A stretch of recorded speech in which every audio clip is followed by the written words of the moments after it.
Lisir wangi sliramu tumaking sirno ojo tangi kanmu guling awas jok ngetoro aku lagi bang wingo jin setan kang tak utusi dadio sambarang wojo layu sampe.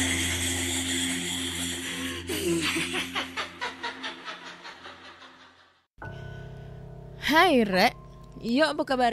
Ketemu lagi dengan aku si Ana di podcast kisah horor. Dan kita bertemu di episode 275. Dan di episode kali ini aku membacakan cerita horor ataupun email berhantu yang sudah dikirimkan teman-teman melalui podcast kisah horor@gmail.com atau di Instagram podcast kisah horor serta Google Form yang linknya tersedia di bio Instagram podcast kisah horor. Dan sebelum aku ngebacain cerita horor nih ya, aku mau mengucapkan selamat Hari Natal 2023 dan selamat Tahun Baru 2024. Semoga di tahun yang baru ini semua teman-teman horor, pendengar podcast kisah horor dan semua orang ya pokoknya diberi kesehatan selalu, dilancarkan rezekinya, pokoknya terus lancar terus rezekinya, amin. Dan semoga apa yang belum tercapai di tahun sebelumnya dapat tercapai di tahun ini. Amin. Ya rabbal alamin ya. Terus banyak banget yang protes ya.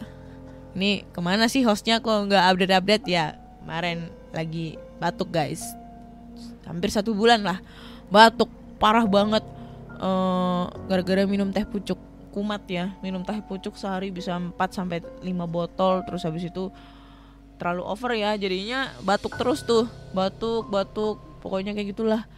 Aduh capek sih sebenarnya batuk, tapi demi kalian semua karena udah banyak banget yang nge-DM pengen ngedengerin cerita horor nih dari Kak Ana, mana nih ceritanya gitu ya, mana banyak yang pers lagi komen-komen di episode pertama, bagus ceritanya, seru Kak, ih serem, peres kalian semua. Gak ada serem-seremnya itu. Gue sendiri juga ngedengerinnya tuh kayak ngomong apaan sih nih anjay gitu. Ya gitulah pokoknya. Jadi sebelumnya gue minta maaf banget kalau misalnya di episode kali ini mungkin agak sedikit terganggu dengan suara batuk-batuk aku ya. Mungkin agak seminim mungkin gue bakal ngebatasin batuk gue gitu ya. Jadi langsung aja kita bacakan cerita horor yang sudah masuk di email. Dan cerita pertama ini berjudul Kesurupan Massal di Villa Puncak Bogor. Oke. Hai Kak Ana, sebelumnya tolong sensor identitas aku ya. Sebut saja nama aku Sinta. Aku mau cerita pengalaman aku saat makrab BEM waktu kuliah. Aku kuliah di daerah Kalibata, Jakarta Selatan, dan aku ini salah satu panitia dari acara makrab tersebut. Acaranya 3 hari 2 malam di salah satu villa daerah Puncak Bogor. Villanya sih bagus, besar, dan bersih banget Kak. Harganya juga cukup murah untuk 3 hari 2 malam, sekitar 2 juta di hari weekend. Padahal untuk sekelas villa kayak gitu di daerah Puncak seharinya itu bisa 2 juta. Ini malah 3 hari 2 malam di tahun 2018 kita dapat harga 2 juta dalam 3 hari 2 malam. Kejadian aneh sudah terjadi saat survei villa. Jadi, tim panitia itu sudah melakukan survei 2 kali ke villa tersebut. Survei yang pertama aku gak ikut. Aku ikut di survei kedua untuk bayar DP dan lain-lain. Villanya luas, terdiri dari 2 lantai dan ada fasilitas kolam renang, taman yang luas, meja biliar, piano, dan cat rumah yang didominasi warna putih. Kamarnya juga ada 4, kamar mandi ada 3, ada 1 kamar yang pintunya itu dikunci. Apaan tuh? Entah kenapa kita pun panitia gak menanyakan alasan kenapa dikunci dan tidak boleh dipakai. Karena aku baru datang, aku pun sebelumnya tidak tahu kalau pintu dikunci. Aku lihat-lihat ke semua ruangan, termasuk ke semua kamar. Ketika gagang pintu kamar yang terkunci tidak bisa, aku pun seperti memaksa untuk membukanya. Dan tiba-tiba dari dalam ada suara bunyi ceklek, seperti kunci dibuka. Aku pun tidak menghiraukannya. Kemudian aku masuk dan aku melihat ada piano besar. Aku pun penasaran dan aku buka tuh.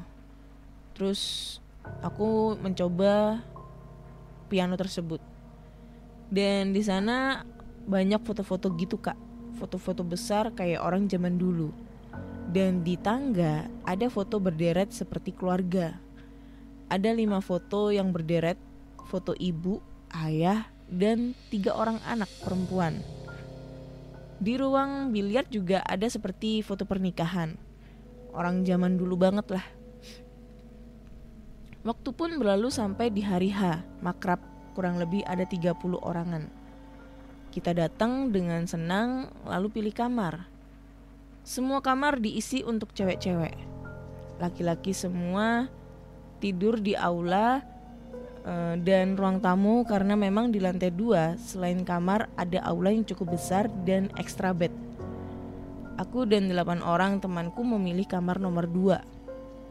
Oh iya, sebelumnya aku kenalin dulu. Ada 2 temanku sebut saja Mawar dan Bunga.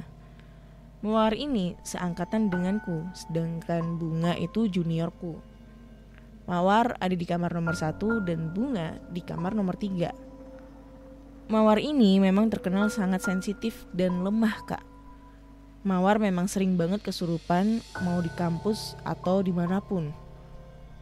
Kegiatan berjalan dengan lancar. Ketika sore kita ada acara bebas, jadi hanya kumpul-kumpul saja. Ya ngobrol-ngobrol, nyanyi-nyanyi. Dan aku pun seperti biasa bercandaan dengan sompralku ini. Kata teman-temanku, mulutku ini memang mulut sampah. Karena memang sesembarangan itu kak kalau ngomong.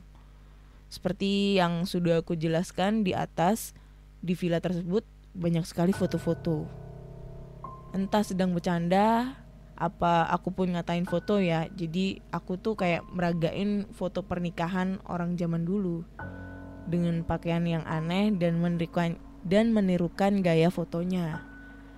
Aku dan teman-temanku pun tertawa-tawa. Gak hanya 1 foto yang aku katain, tapi 2. Satu lagi foto besar ibu-ibu yang berderet di tangga yang aku jelaskan di atas kak. Waktu berlalu, malam pun tiba. Kita ada acara seperti rapat kerja gitu di aula lantai 2. Semua kumpul. Di akhir acara kita ada sumpah mahasiswa dan itu memang super berisik yang teriak-teriak gitu kak. Acara selesai di jam 10 sampai 11 malam. Sebagian anak-anak sudah masuk ke kamarnya masing-masing. Ada yang di lantai 1 tempat biliar dan aku pun sedang kumpul-kumpul di aula bersama sebagian teman-temanku dan Mawar juga.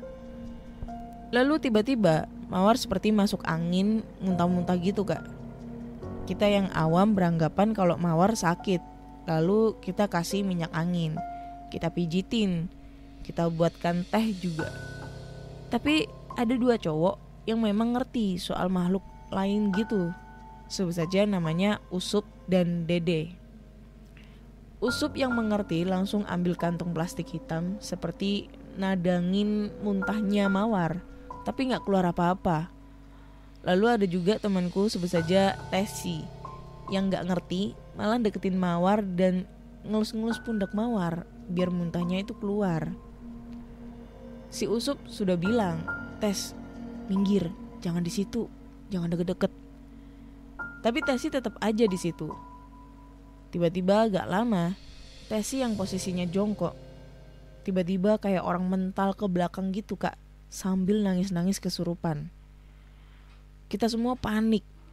Semua anak keluar ngumpul bahkan bacain ayat-ayat suci Al-Quran. Tetapi suasana justru malah semakin panas, semakin mencengkram. Tesi dan Mawar udah mulai nangis dan ketawa. Lalu diikuti dengan Bunga.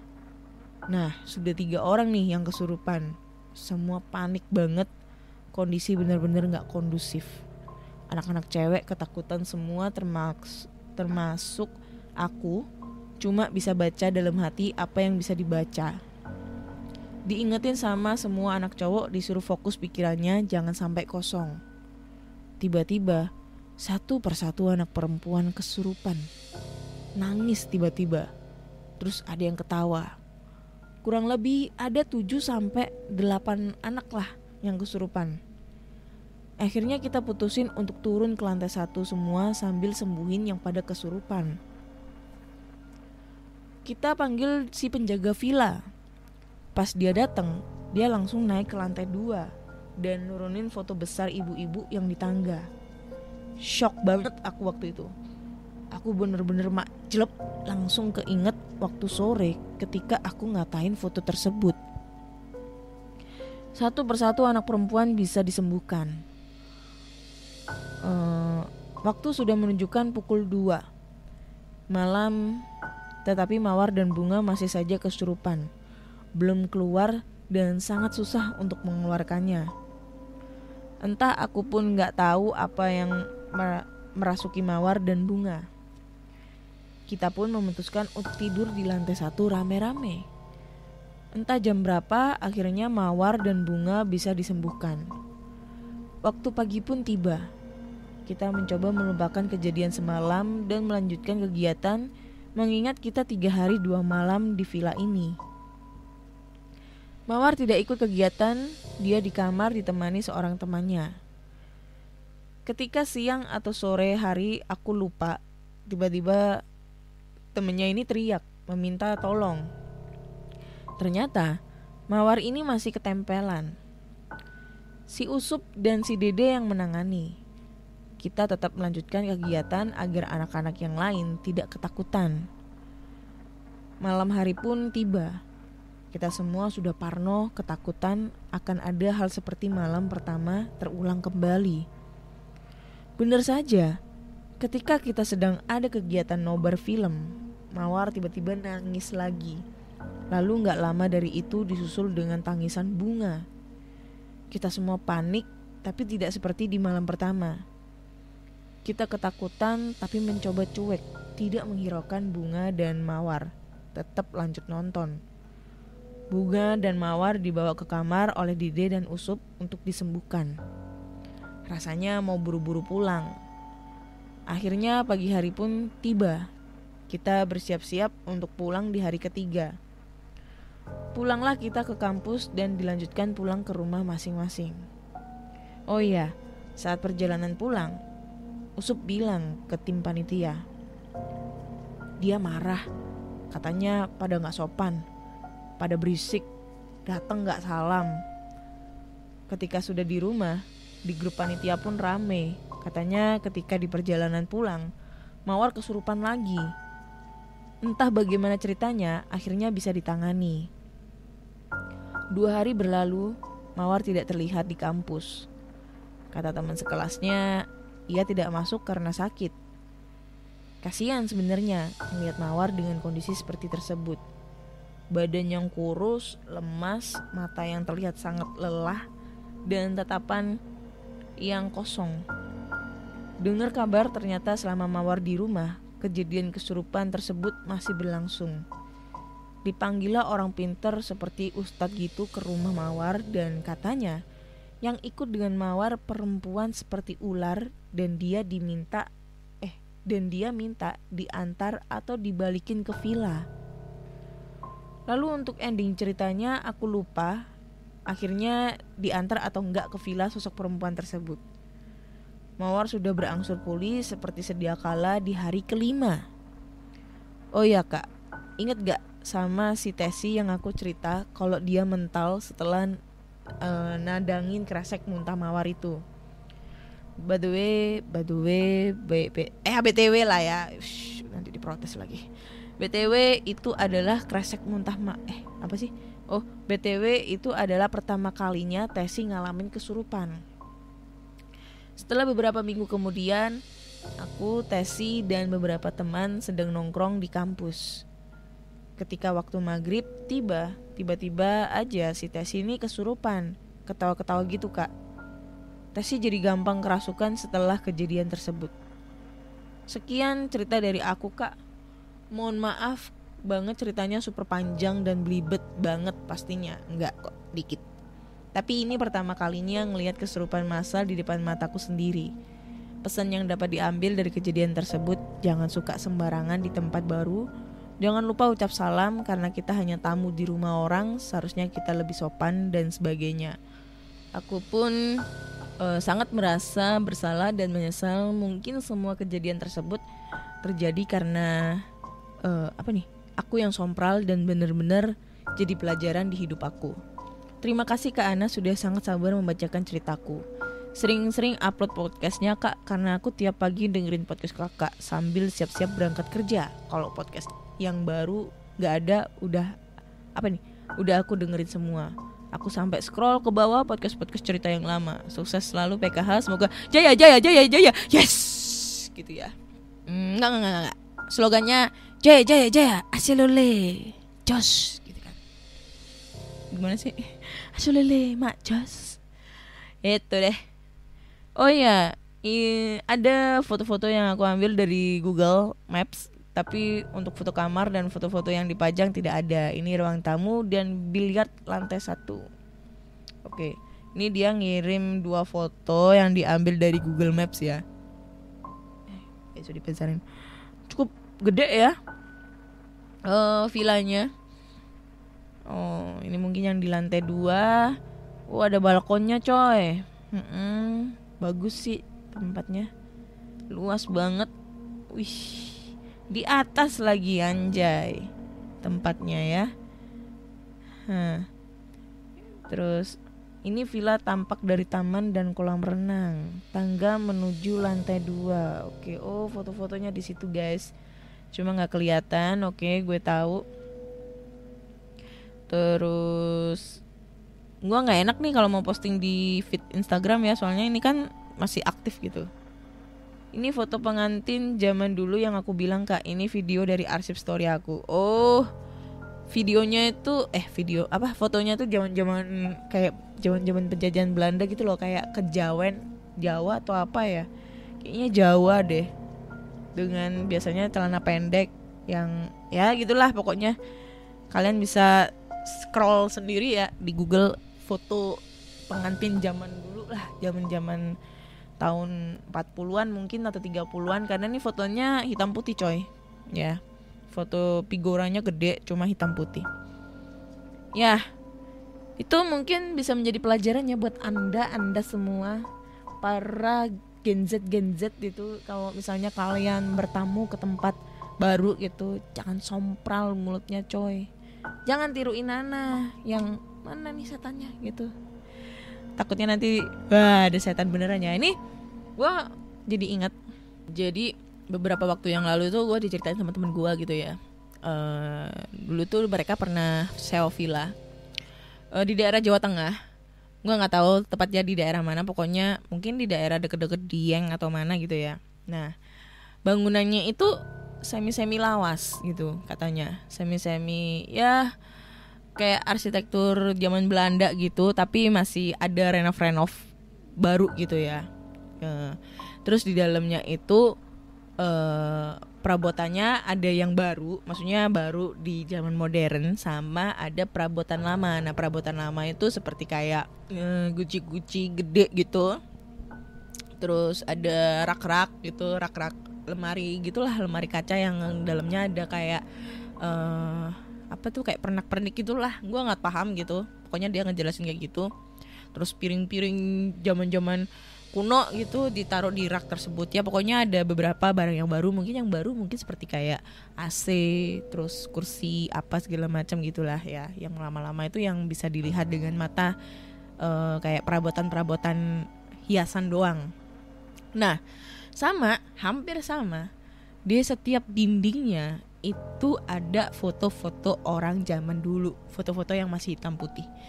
Itu katanya foto dari pemilik gitu, pemilik sebelumnya, atau bisa dibilang nenek dari yang punya villa tersebut. Nah, katanya sih ya foto tersebut itu pernah dipindahkan, maksudnya dipindahkan ke rumah pemilik gitu, nggak di villa tersebut, takut nanti nggak nyaman yang nyewa. Cuma pada saat dipindahkan, tiba-tiba tuh kayak banyak kejadian aneh di rumah si pemilik tersebut gitu. Entah itu piring tiba-tiba pecah, maksudnya jatuh dari meja padahal nggak ada apa-apa. Entah itu banyak lalat gitu masuk gitu. Terus habis itu katanya yang paling ekstrim itu di lantai atas itu banyak orang yang lari-lari kayak gitu-gitulah.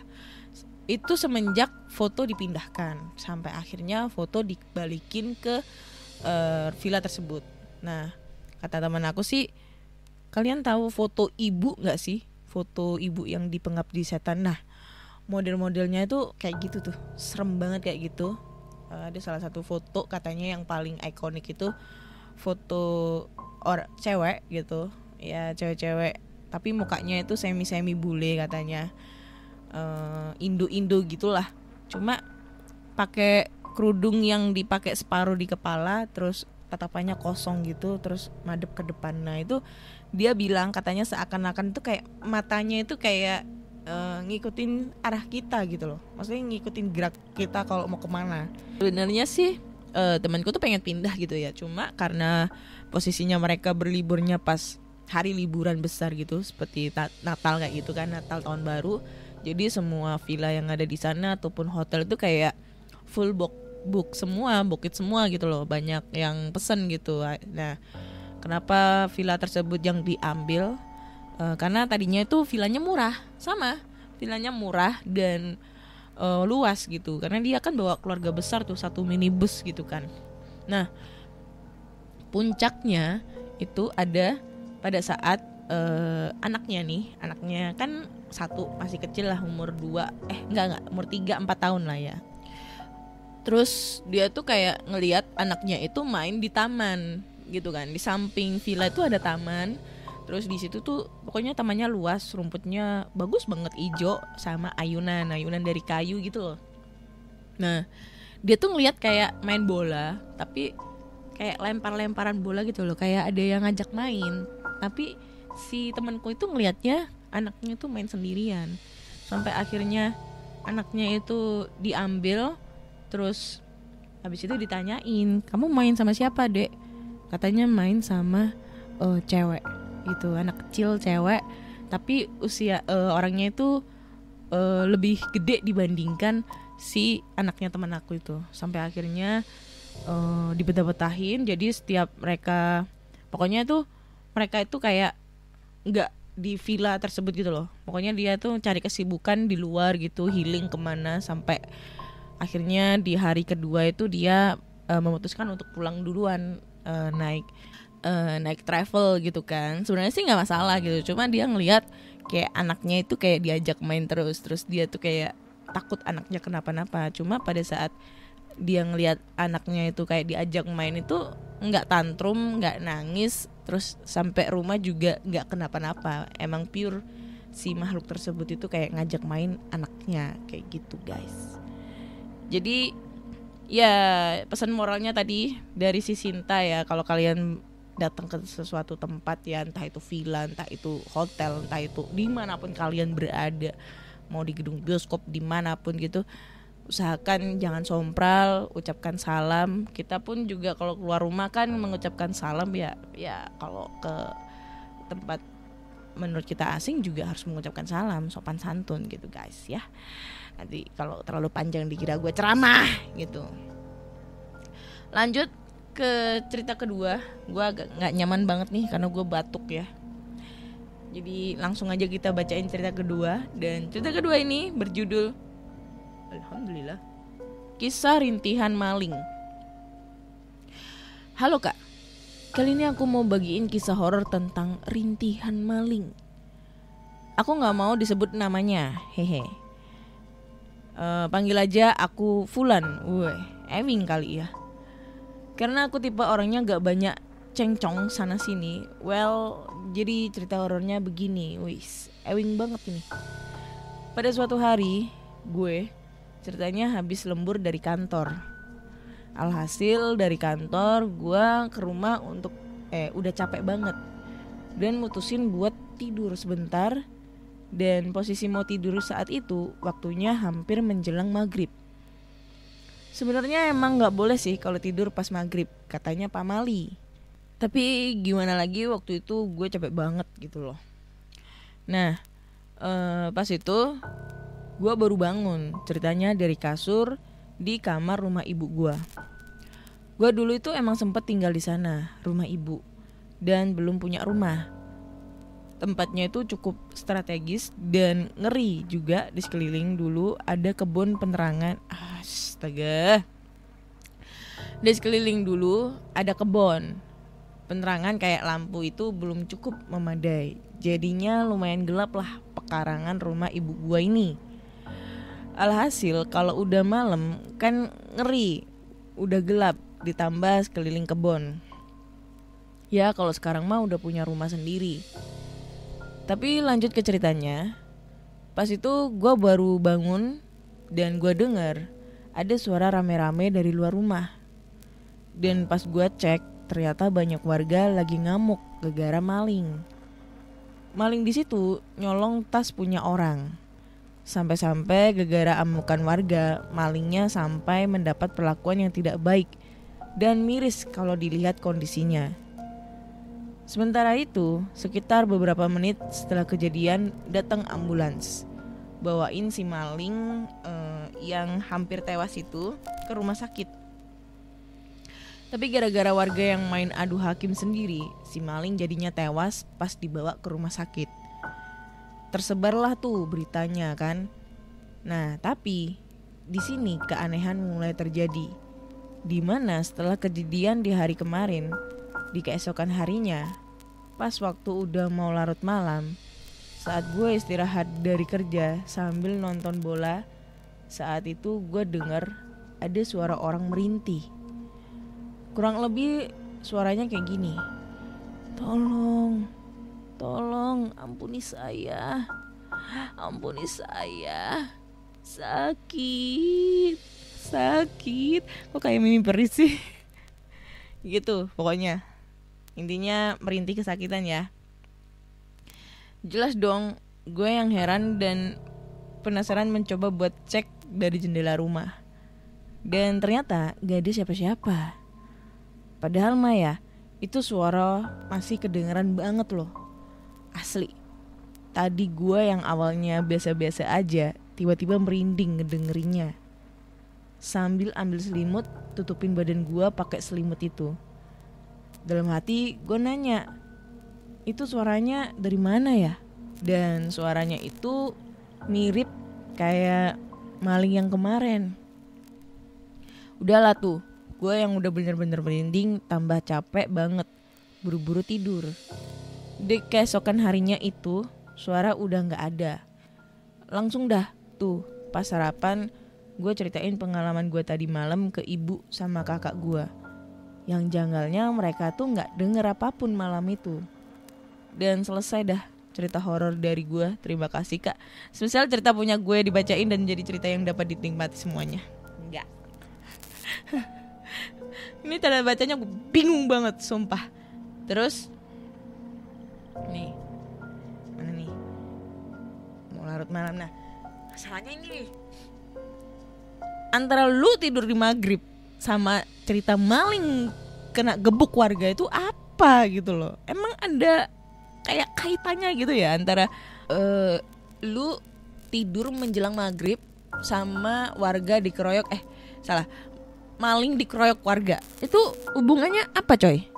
Gak ada hubungannya. Itu udah takdirnya si malingnya aja dikeroyok warga ya. Kenapa gitu kan sampai terjadi seperti itu ya. Terus kejadiannya itu gak di maghrib, keesokan harinya. Lu ceritanya kejadiannya itu larut malam gitu. Jadi bukan karena lu tidur di menjelang maghrib, gara-gara lu tidur pas maghrib si warga apes tuh, si maling tuh apes dikeroyok warga. Enggak ada hubungannya. Emang dia udah takdir apes aja gitu kan. Biasanya itu kalau orang nggak boleh tidur di menjelang maghrib gitu ya, biasanya itu karena kesehatan. Subuh juga nggak boleh, kesehatan juga kayak gitu. Habis sholat subuh itu nggak boleh tidur, kesehatan. Kesehatannya kenapa nggak ngerti, searching aja di Google gitu. Itu menurut dokter. Tapi biasanya kalau mitos-mitos gitu ya, menurut nenek, ibu kita, kalau kita masih kecil, waktunya maghrib, anak kecil itu disuruh pulang ke rumah, masuk dalam rumah, nggak boleh mainan di luar. Katanya nanti dicolong sama bebek gombel gitu. Nah kalau lu kan udah gede, nggak mungkin diculik sama bebek gombel. Yang ada bebek gombel yang lu culik gitu kan. Dikenyot-kenyot gitu. Nggak, canda. Ya gitulah pokoknya. Bonus batuk dari gua. Kayaknya cukup sekian dulu cerita di episode 275 ini ya. Ini cerita pertama lumayan serem karena selama ini yang gue dapat cerita kesurupan masalah itu pada saat perkemahan, persami, OSIS dan lain-lain ya. Dan kemarin gue sempet ngomong coba cerita kesurupan massal pada sama mahasiswa, dan ternyata terjadi ya sama anak-anak BEM ini di villa karena mulut sompral dari seseorang atau tidak sopannya dari teman-temannya itu sehingga membuat temannya itu menjadi korban kesurupan gitu ya. Itu akhirnya gue dapet nih cerita anak mahasiswa kesurupan massal gitu. So buat teman-teman semua, kalau kalian punya pengalaman yang serupa nih, pengalaman horor ya, entah itu kesurupan massal, kesurupan tunggal, ganda, trio, wek-wek kayak gitu ya, kalian bisa langsung aja kirim cerita kalian ke podcastkisahhoror@gmail.com atau di Instagram podcast kisah horor dan Google Form yang lainnya tersedia di bio Instagram podcast kisah horor. Jangan lupa juga dengerin podcast kisah horor di Spotify, Google Podcast, Apple Podcast, Noise, dan semua platform podcast kesayangan kalian. Jangan lupa subscribe, like, itu YouTube. Jangan lupa subscribe dan follow podcast kisah horor di Spotify dan ataupun di Noise. Dan jangan lupa juga kasih rating bintang 5 untuk podcast kisah horor di Spotify. Karena rating dari kalian, penilaian dari kalian adalah motivasi gue untuk memberikan cerita-cerita horor yang sangat menarik dan sangat seram. Tergantung yang ngirim cerita untuk kalian semua. Saya Ana undur diri dan terima kasih sudah mendengarkan podcast kisah horor. Bye bye.